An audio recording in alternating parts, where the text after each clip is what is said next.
Meron po tayo ditong isang can ng ating evaporada or yung ating 310 grams ng ating evaporada. So kahit anong brand ng evap ay pwede dito, or kung meron kayong gatas, pwede din naman yung fresh milk. Pagkatapos punasan lang natin kasi medyo makalat. Baka mabash na naman tayo. Sa isang mixing bowl nga, maglagay tayo ng 2 cups ng ating bigas. So hindi pa yan luto na bigas. Nakadepende po yan sa inyo kung anong gustong brand mo yung bigas ang yung gustong gamitin dito. Basta't wag lang yung malagkit na bigas. Pagkatapos ay maglagay na tayo ng ating isang can ng ating evaporada. Kung meron kayong fresh milk, mas maganda din yon. Maglagay lang kayo ng 2 cups ng ating fresh milk kung meron kayo. Pero kung evaporada yung gagamitin, yung isang can ay pwede na dito. Pagkatapos ay haluin lang natin siya. Haluin lang natin siya ng maigi. Pagkatapos ibuhos pa natin yung natira pa nating evaporada.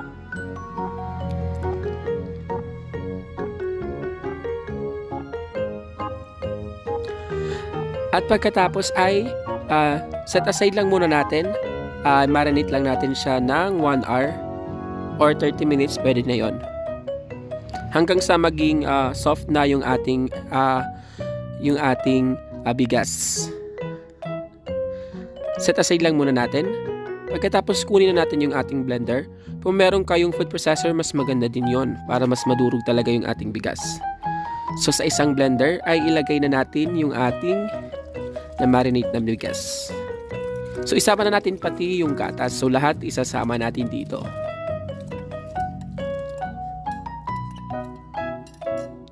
At pagkatapos ay i-blend lang natin siya sa ating blender. Mas maganda guys kung meron tayong food processor kasi para talaga madurog ng maigi yung ating bigas. Pero dahil medyo sira na yung ating food processor, dito na lang tayo sa ating blender. So blend lang natin siya ng 5 minutes na high speed. Hanggang sa makita natin na medyo nadudurog na yung ating bigas. So kung makikita nyo ay okay na to. Maglalagay pa tayo dito ng ating iba pang mga ingredients. So una na riyan, maglagay tayo ng 1 cup ng ating brown sugar. Maglagay tayo ng 3 itlog. Crack lang tayo ng 3 buong itlog.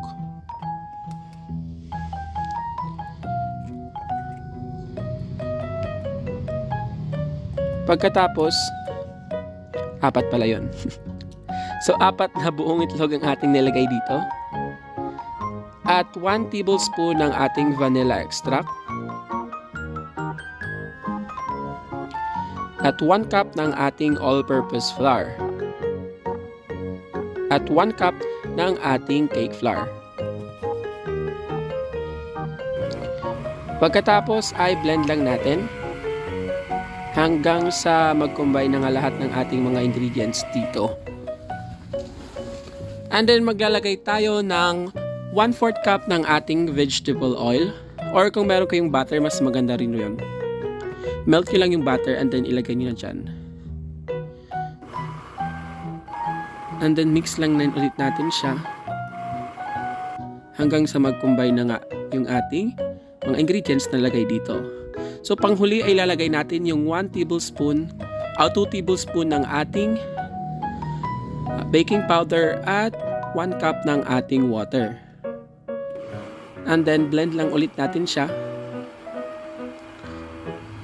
Or mix yun na lang kasi medyo hindi na siya nabe-blend dahil medyo sticky na yung ating butter. Mas maganda yan guys kung meron kayong malaking food processor para ma-blend talaga siya ng maigi. Kaya lang wala pa tayo nun, hindi pa natin yun afford. So mix lang natin siya dito hanggang sa mag-combine.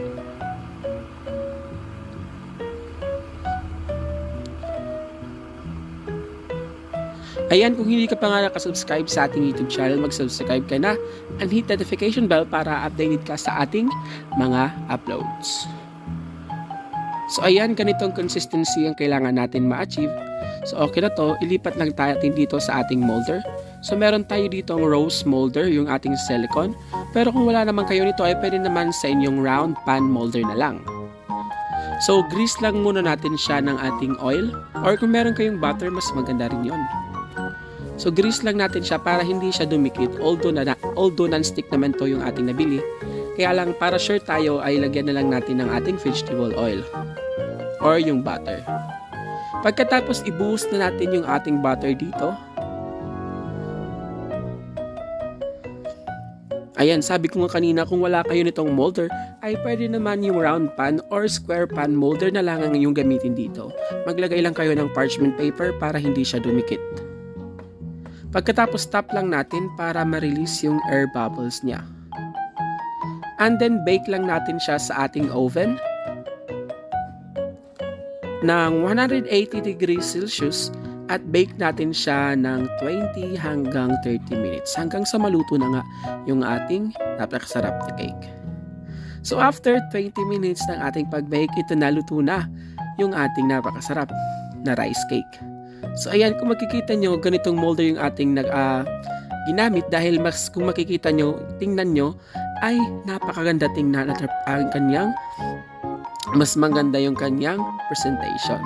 So mas maganda ito kung mag-drip tayo or mag-drizzle tayo dito ng ating chocolate syrup or kahit anong syrup ang pwede mong i-drip dito. Ayan, para po sa ating full recipe at ingredients ay nalagay po natin yan sa ating description box sa baba.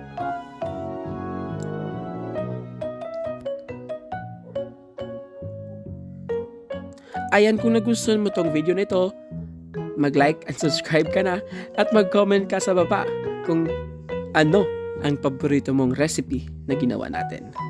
Maraming salamat sa panonood. Huwag mong kalimutan mag-like and subscribe and hit notification bell para updated ka sa ating mga daily uploads. Lalong-lalo na sa ating Facebook page. Mag-follow na kayo sa ating Facebook page, Happy Tummy by RD. Thank you for watching. See you again sa mga susunod nating kakaibang recipe. God bless!